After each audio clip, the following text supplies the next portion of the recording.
So this is how you change these spark plugs. This is a 2005 Ford Taurus SEL. This is a V6.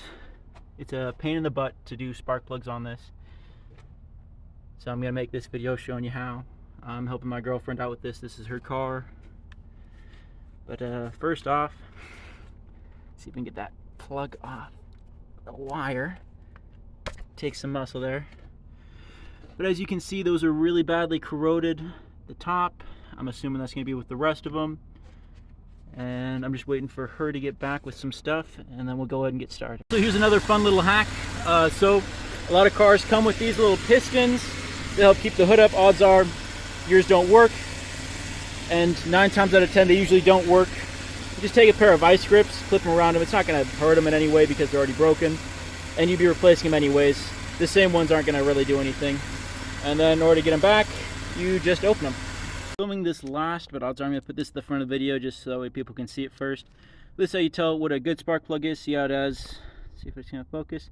It has that little notch right up there at the top. That's good. How you can tell a spark plug's going out, it's going to really affect your gas mileage, your car's emissions, how it sounds, how it accelerates, how it starts. But it doesn't have that nice little notch up there. And it's really filthy in there, and you can't really clean them. And it has a lot of buildup on that thing, which I'm sure is just rust or wearing out or something, but it's not great. So we're replacing them. New one, old one. An update.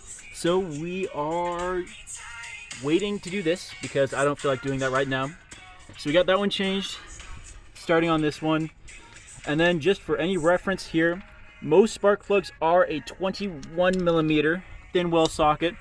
For some reason, this car decided to be a little poop, and it takes a 5/8 thin wall socket. I just so happen to have one on chance of a miracle. My girlfriend pointed it out to me, and she won't ever let it go, but it works. So sometimes you got to clean out the socket a little bit. Brake clean works just fine. I wouldn't recommend driving afterwards because, whew. Okay, so we're back here. We got the tools. From my understanding here, not a professional, but we got to move this in order to get to the spark plugs on the other side.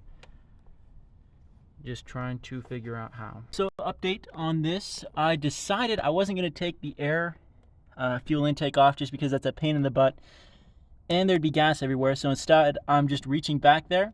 It's possible. It's really hard. So it's not for people with big arms.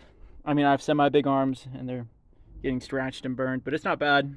I'd recommend wearing gloves, especially if your engine's hot. Don't do this when your engine's hot. But you can reach in there, you can feel them all. I would recommend a light or having someone spot it from the other side, but it's not that bad. It's not impossible. So another update on this. So I have my wrench in there. That last spark plug's a pain in the butt. We have to use you out there, have to reach in under here and do that. You can try and reach in over here. I wasn't able to get it to fit just because my hands are too big. But depending on how big your hands are, you can do whatever. But that is the last spark plug to take out. I didn't do the wires because I'm lazy and my girlfriend's cheap and she didn't want to pay for wires. But there we go. We got this up.